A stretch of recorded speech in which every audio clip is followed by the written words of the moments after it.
first section of the paper is entitled Intersignifierness rather than intersubjectivity. It goes without saying that for Lacan, discourse roughly corresponds to an innovative notion of intersubjectivity, through which we can continue to develop the socio-political applications of psychoanalysis already outlined by Freud.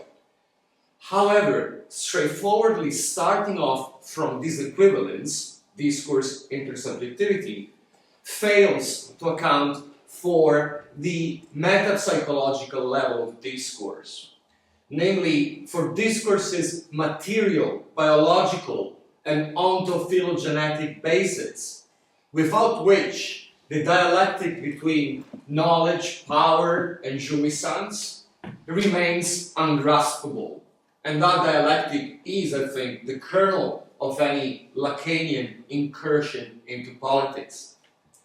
Recently, I tried to tackle this metapsychological level through the notion of entropy, that is to say, its neologism, the species-specific entropy of the anthropos, man.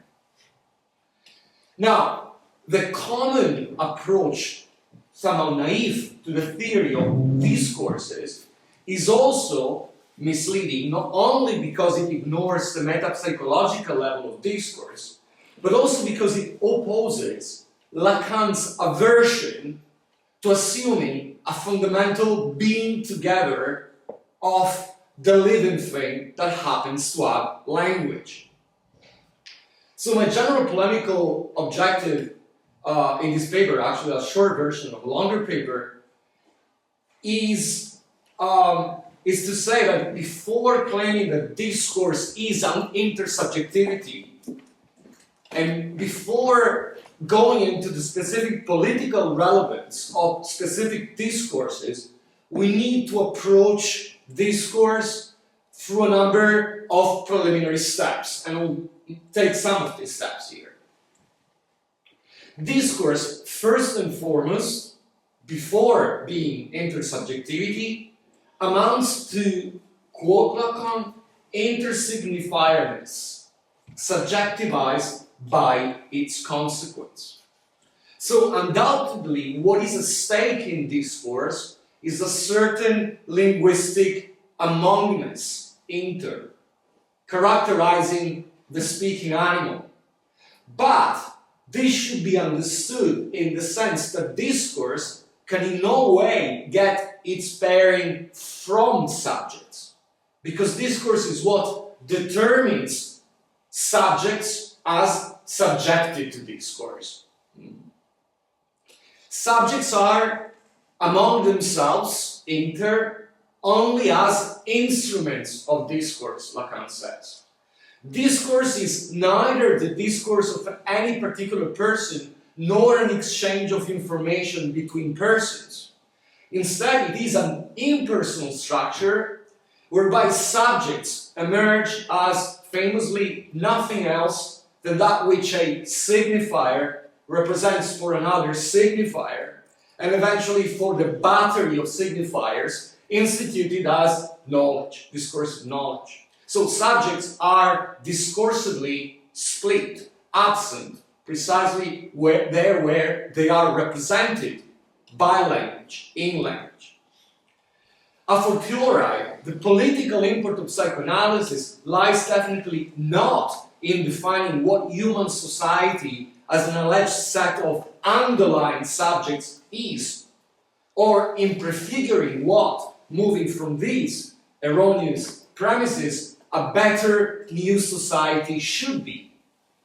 The political import of psychoanalysis, paraphrasing closely Lacan, amounts instead to an interrogation of the discursive practice of language that dominates society at a given moment in history, and of the possible ways of renewing what is involved in discourse, which for Lacan requires a displacement into what he calls a dis-universe, or actually a recognition of the incompleteness of discourses themselves. So it is clearly only, and this is my polemical take on a number of readings of Lacanian discourses and the theory of discourses, it is clearly only the acknowledgement of the logical priority of intersignifierness over society that then enables us to identify two far-reaching contributions of psychoanalysis to politics.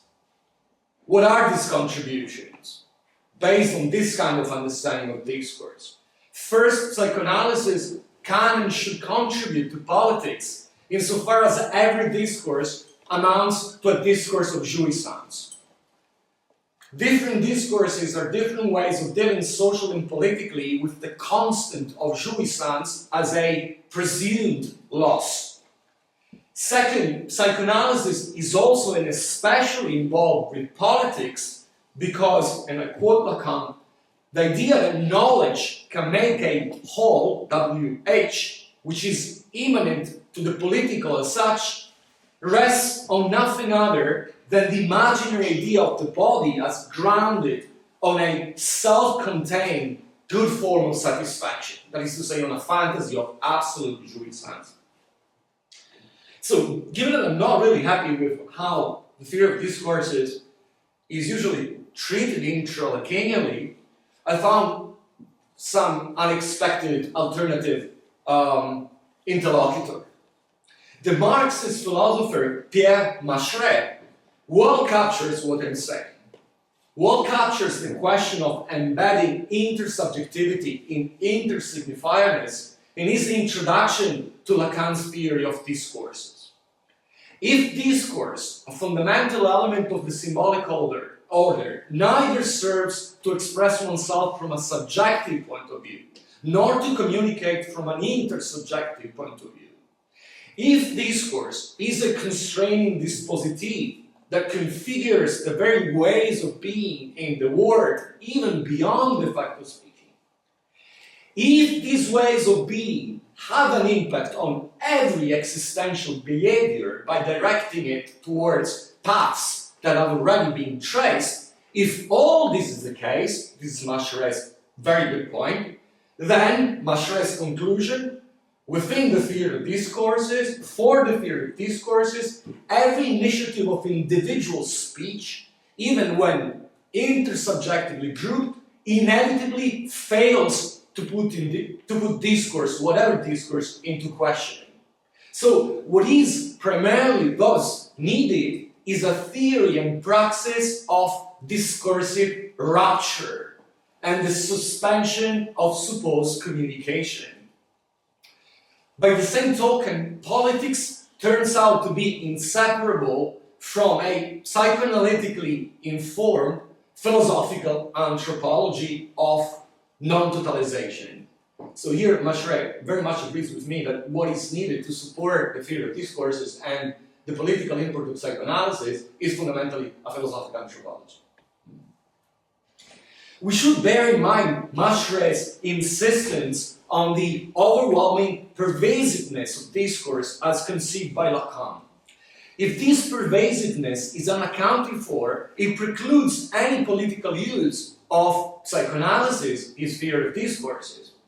Lacan, in fact, also importantly spells out that against what has become a common misunderstanding, the subject of intersubjectivity, qua intersignifierness, is not simply divided between the discursive structure as unconscious and what would ideologically arise out of it in terms of a imaginary, epiphenomenal, self-conscious ego. This is where both Althusser and Butler, in different ways, are totally wrong, I think. I mean, they make this mistake. It is rather on the level of the unconscious itself that the subject is alienated in an irreducible fashion for being represented by a signifier for another signifier.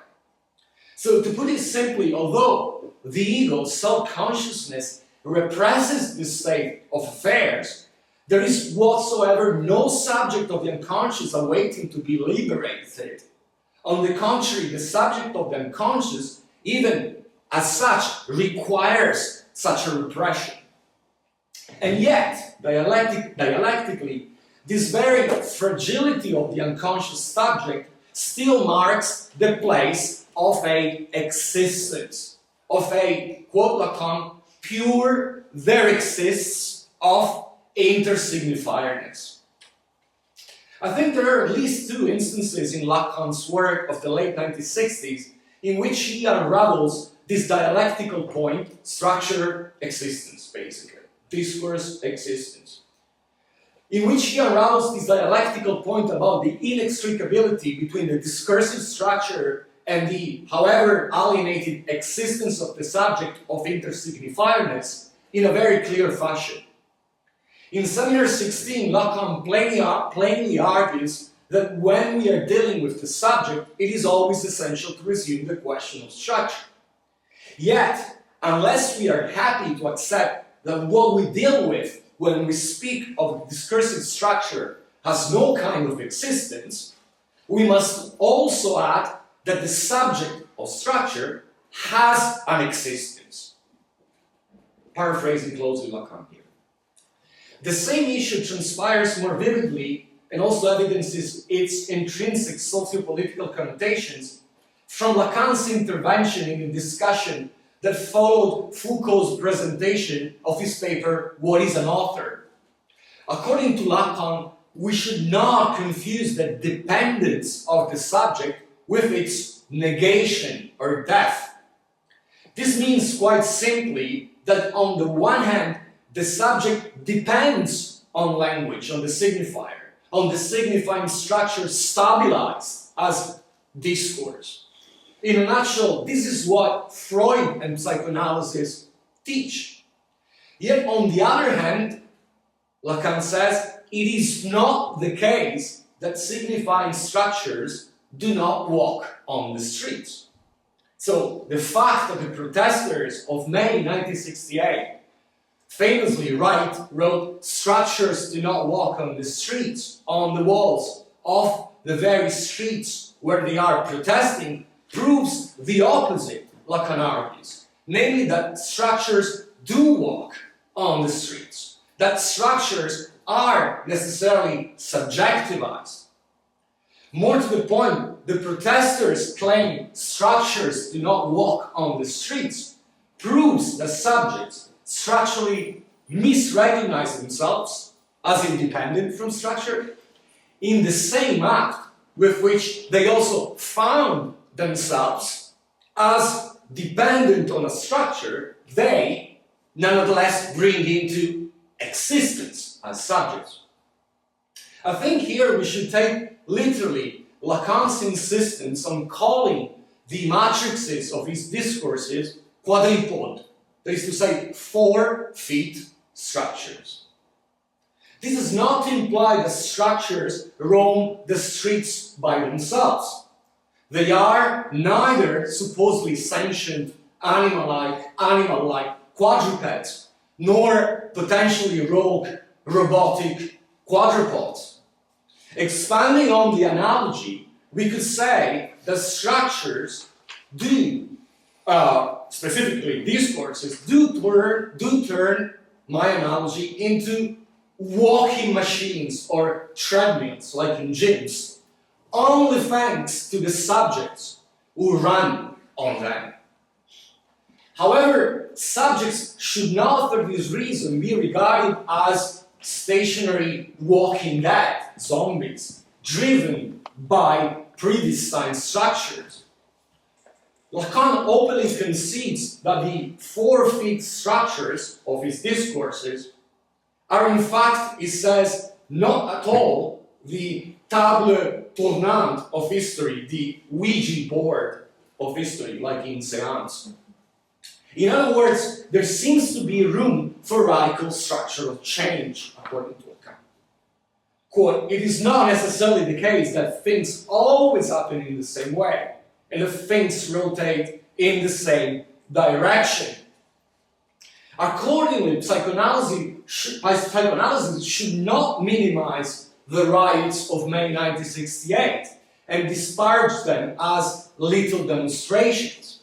Yet, on the other hand, following closely Lacan's argument, 1968 indisputably failed and rapidly moved from occupying the streets to being confined to a street corner, precisely because the protesters did not have a structural discursive approach to what was taking place. In this light, even Lacan's notorious provocation, according to which the revolution advocated by the protesters just aimed at returning to the starting point, as happens with astronomical rotations and was thus conservative, is not, I think, as pessimistic as usually assumed by both sympathizers and detractors.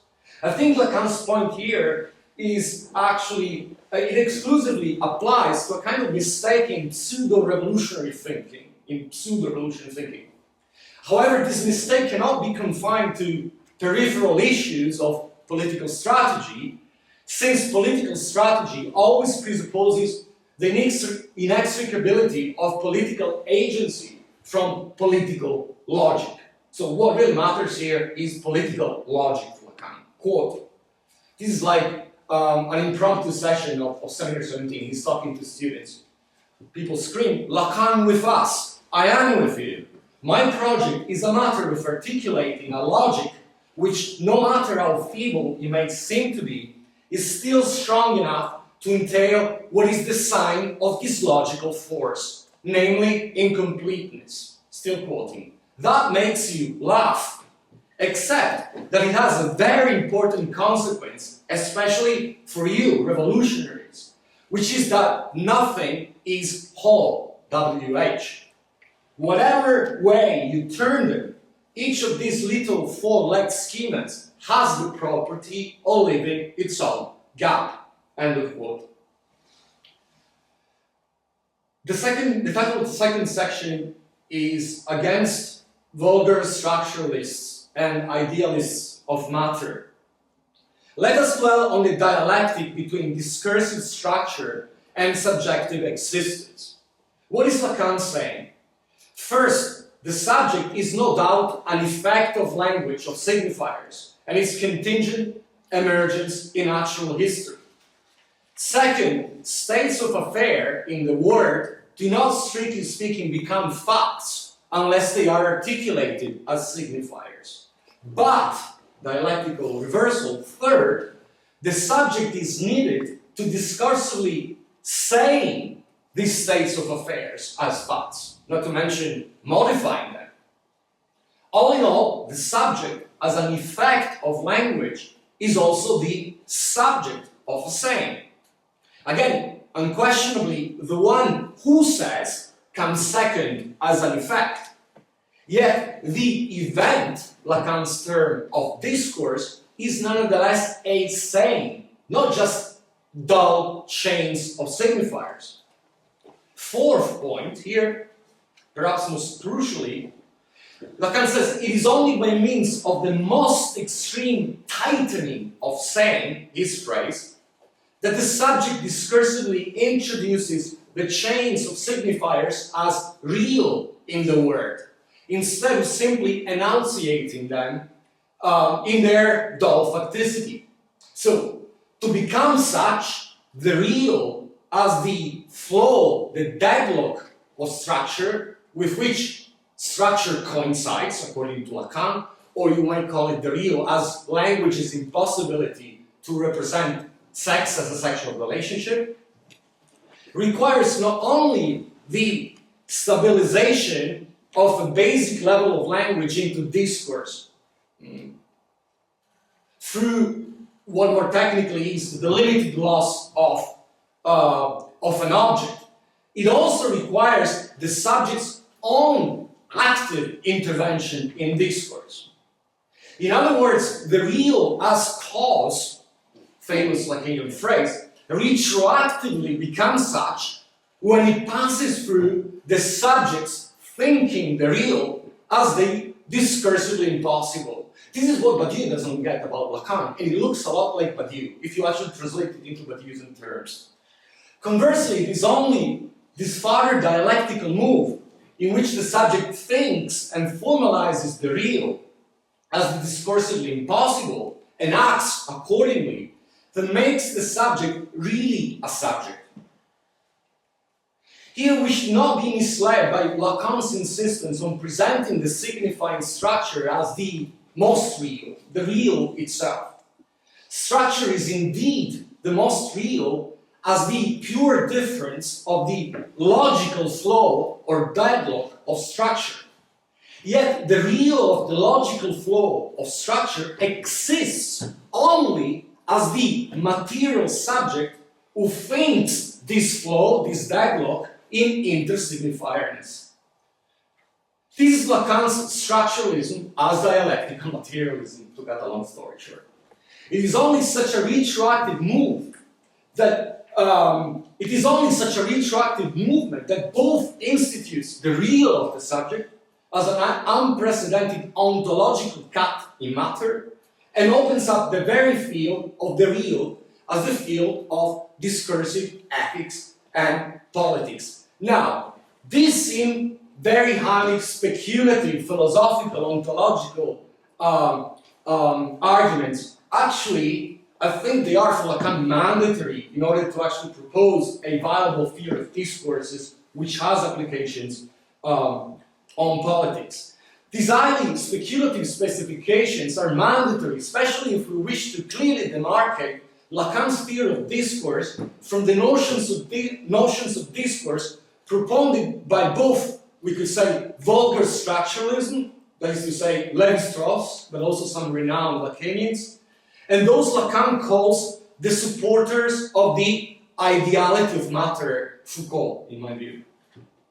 So why is like a Lévi-Strauss discourse, simplifying, or Foucault's discourse, not Lacanian discourse, and why one should actually opt for the third option?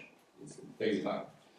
The vulgar structuralists, a la Lévi-Strauss, transcendentally reify the impersonal and just at first sight differential unconscious into a kind of like self-contained, closed structure and turn it, Lacan says, into an idealistic dream of the world.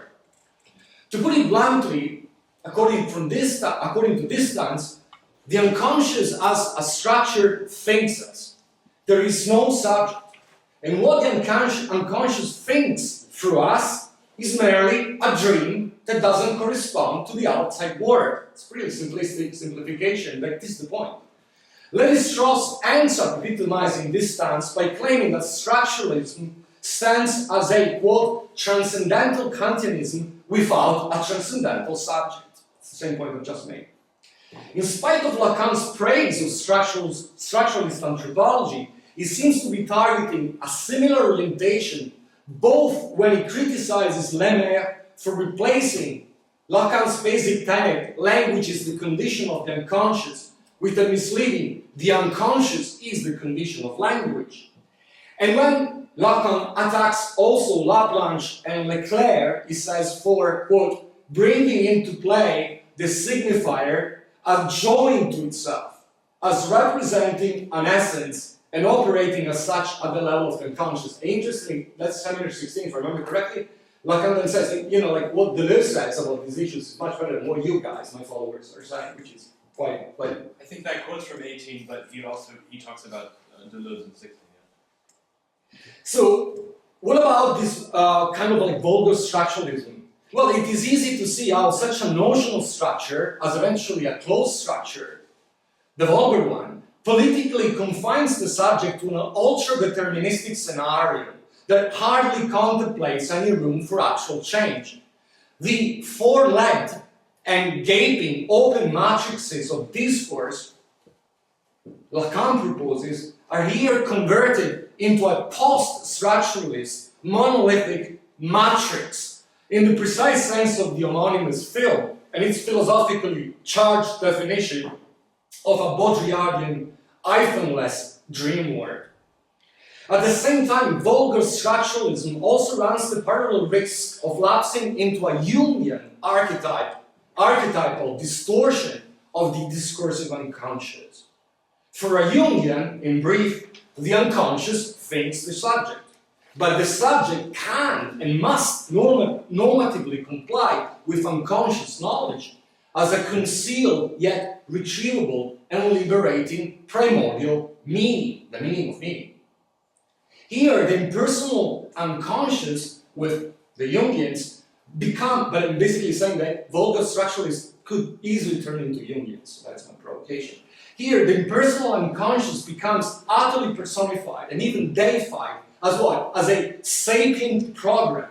And thanks to it, we are in the end reconciled with the outside world, while difference is suspended, superseded once and for all. Again, in the language of the Wachowski brothers film, if you remember, a benevolent oracle speaks beneath the malicious matrix. So basically, Jung speaks beneath Lévi-Strauss. That would be my point. Now, as for the supporters of the ideality of matter, Lacan believes that by confiding excessively in anti-metaphysical disillusion, the idealists of matter, eventually embraces as a new kind of superstition. Unlike the vulgar structuralists, the idealists of matter do acknowledge the irremediable openness of structure. Yet, those acephalous chains of signifiers would, in the end, for the idealists of matter, amount to an expression of what? Of irrepressible nature or life as the true event, in spite of being passed as something material and immanent. To cut a long story short, as in Foucault, what ultimately speaks through the incompleteness of the discursive unconscious is nothing short of a transcendent vital force, undistinguishable from pure language. As post-subjectivized forms of life, for Foucault, we should prescriptively experience this as or feel this anonymity of a murmur as a power of the outside and eventually merge with it. In other words, for Foucault, countering the normative and totalizing will to knowledge necessitates what he calls a systematic de-anthropologization of knowledge, Foucault's phrase.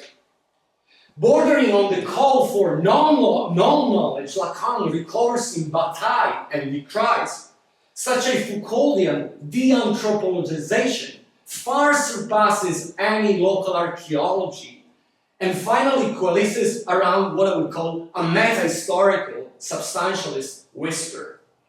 The living and positive anonymity of the murmur as those not only ethical but also ontological and political connotations.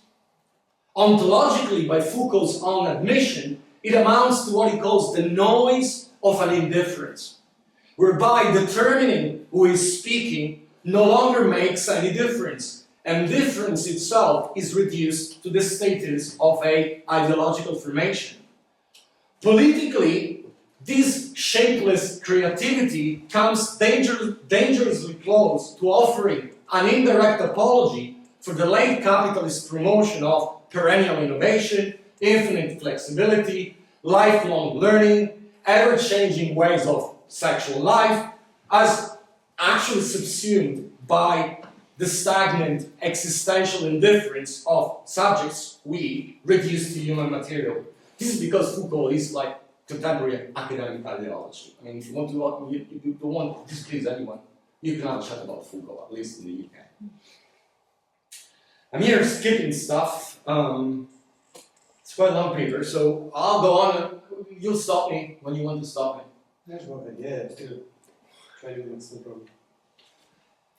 So I still have two sections. I want to go through one at least, and then maybe we can discuss the other one. The title of the next section is of discursive terms and places, and sites and properties. So far, I have dissected only what we could call Lacan's notion of discourse in general, as a basic framework of the social bond founded in language. We now need to investigate how discourse in general, as related to a certain philosophical anthropology, instantiates itself, according to Lacan, into four specific discourses. The discourse of the master, the discourse of the university, the discourse of the aesthetic, and the discourse of the analyst. In order to do that, it is helpful to bring in the so-called matrices of discourses. The latter do not only schematize the different terms of discourse, which I forgot to actually add. These are the terms or elements, sometimes Lacan calls them. As part, S1, S2, and A, the object. It's a very ugly A. So it is helpful to bring in the so-called matrices of discourse. The latter do not only schematize the different terms of discourse, the split subject, S1, the master signifier, S2, discursive knowledge, and the object, A. So the matrices do not only schematize the different terms of discourse as a constant relation, Lacan says. That is, as the properties through which the subjects being represented by a signifier, for a battery of signifiers, always gives rise to an object that is actually a loss. The matrices also set out how these four different terms and their properties are inscribed in four different discursive places: truth, agent, other, production. In turn, places endowed with properties, first and foremost, impossibility and impotence. And how the different terms with their unchanging properties are inscribed in different places with their unchanging properties in the four different discourses. So my basic point is, like, one has to spend some time on the matrices. They're not as straightforward as, like, mainstream, readers of Lacan tend to propose. Now, we should stress that from what I've just said, from this equally follows that the discursive places, which do not vary, should be distinguished from the discursive sites. That is, the taking place of different discursive terms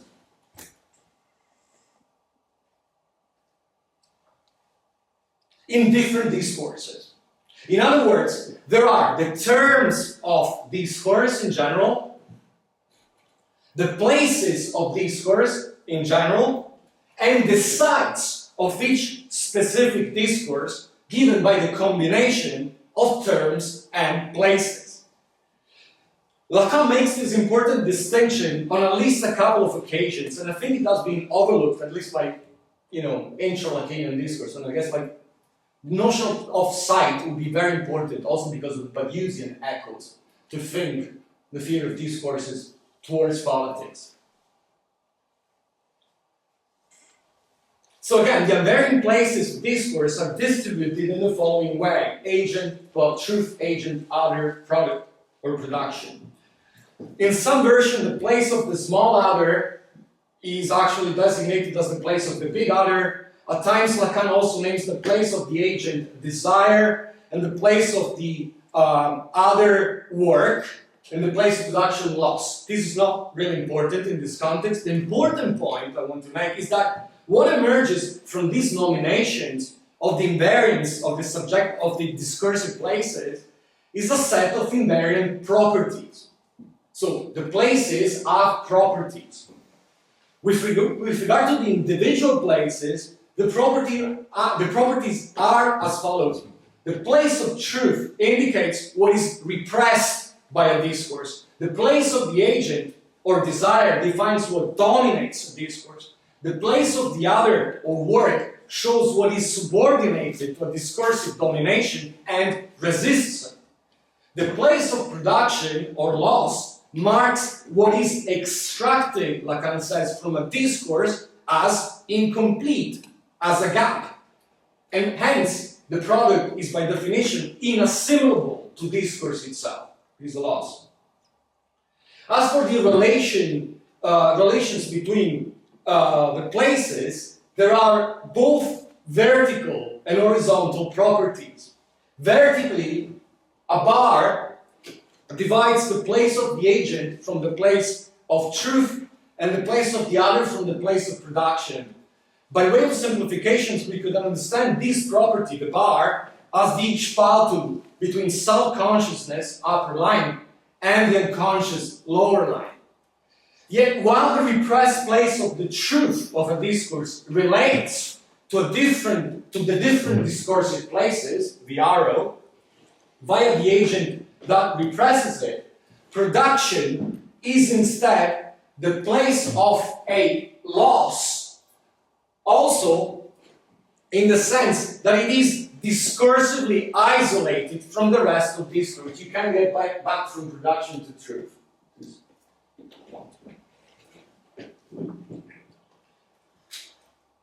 In every discourse, the other's work is eventually lost in the production line at the end of the interrupted cycle of discourse. Or better, production is the place where the return of the repressed is discursively given as something that cannot be appropriated by a discourse.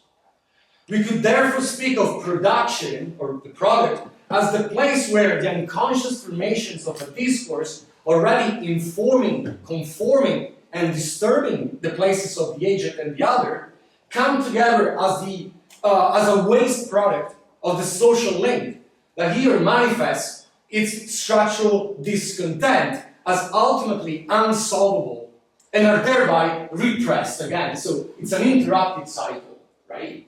So you move from here, from truth to agent to other to product, and then it stops.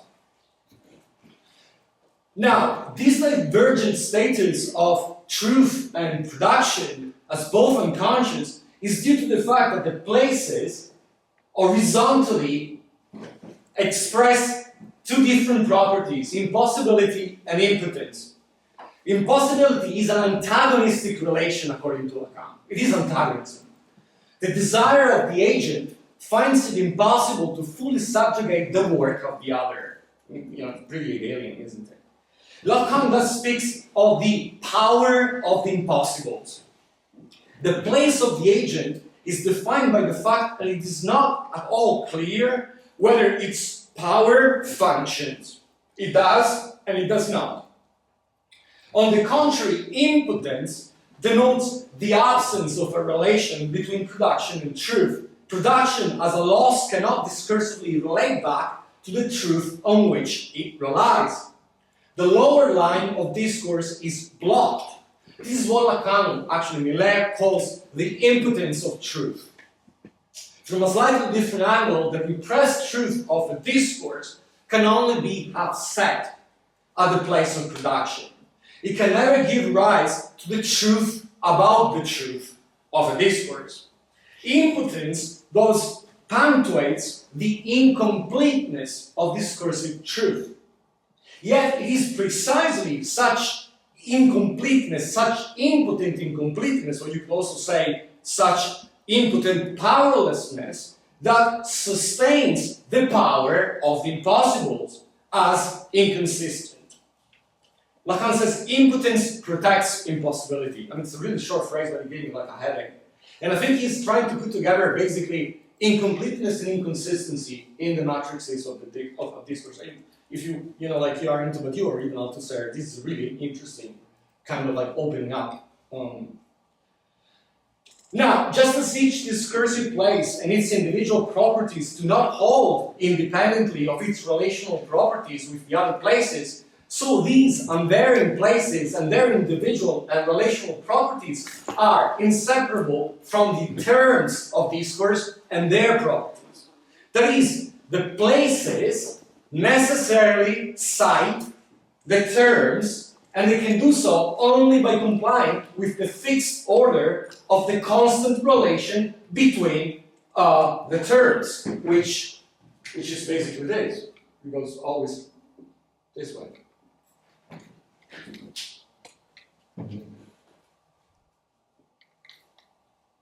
But vice versa, such a constant relation can only be inscribed or recited in a clockwise order, Lacan says, because of the relational properties of impossibility and impotence between the places. Thus, interdiscursively, the constant relation is given in such a way that the term occupying the place of truth relates to the term occupying that of the agent, which in turn relates to the term occupying that of the other, which finally relates to the term occupying the place of production. Interdiscursively, discursive change is enabled by what Lacan refers to a quarter term of the constant relation between the terms that abides by the permanent clockwise order of the places. And the quarter term can actually be either clockwise or counterclockwise, but it is too technical. So we therefore obtain 4 different discourses, and Lacan names them discourse of the master, that of the university, that of the hysteric, and that of the analyst. If you allow me, yes, so I have a final section, it's pretty long, so I'll just like condense it, and then we can open the discussion.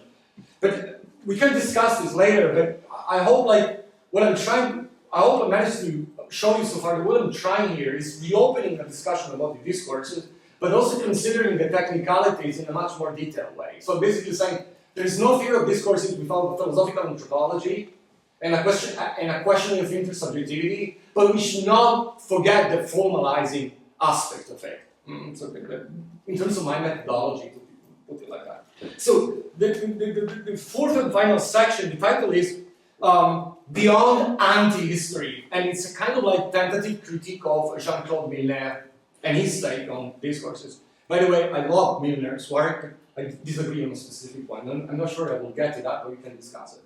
So, any detailed investigation of the different discourses and their political implications preemptively requires singling out a series of very problematic issues arising from such a configuration of the 4 matrices, which are these problematic points made explicit by Lacan, but not solved, left unattended. And this is what I'm trying to do here.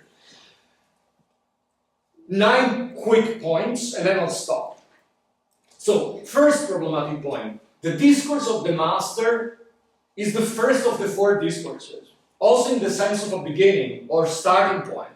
It has a particular importance, but we have never seen a society of masters. So, this is attention. Second point, there are only 2 discourses that are hegemonic over the others, the discourse of the master and that of the university. Yet, the hegemony of the discourse of the master is actually only given as a passage towards the hegemony of the discourse of the university. So the discourse of the master is never really hegemonic, because it's all about knowledge. Third point, every discourse, including the analyst's discourse, this goes back to Cindy, I think, wants to master something, quote Lacan. So every discourse, including the analyst's discourse, wants to master something, since every discourse is informed by the discourse of the master, including the analyst. Fourth point, every discourse, including the non-hegemonic discourse of the hysteric and the analyst, leaves its trace, another notion that needs to be developed in Lacan, leaves its trace on the other discourses. 5, the 4 discourses are not historical, however, they retrospectively evidence a historical tendency, namely the increasing dominance of knowledge power, or power knowledge. Close to Foucault, but different. 6, such a historical tendency depends on an epistemic cut or break, which is the modern scientific revolution.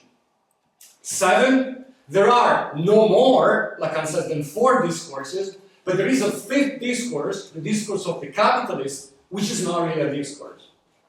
8, it is only from within the capitalist discourse, as a quasi-implosion of discourse, that we can envisage the possibility of a discursive mutation revolving around the emergence of what Lacan calls a naked real, which discursively surpasses the changes between the 4 discourses. And this is maybe the more Marxian, vaguely speaking, point you can detect in Lacan's theory of discourses. So the capitalist discourse is almost implosion of discourse, but if you want to get out of this particular this structure, if you want to think a different structure, you have to go through the discourse of the capitalist, which is not a discourse. Ninth and final point, they're all tensions, right? These are all problematic points because they seem to be antinomies. The master signifier S1 is necessary to discourse as such, yet we can think of at least 2 instances in which S1 cannot be confined to the different ways in which it is cited in the 4 discourses, and there are only 4 discourses. There are only 4 discourses, but then we can think of 2 other scenarios, Lacan says, paraphrasing, in which S1 does not, the master signifier, does not work like in the 4 discourses. Another tension. What are these 2 other uses of S1? the S1, Lacan says, of primitive societies as a more complex S1, and the new style of S1 that the analyst discourse might give rise to as beyond psychoanalysis. I'll stop here. I'm happy to actually then condense in a couple of sentences what comes next, which clearly I thought it was important, but it's a pretty long paper. So thank you very much.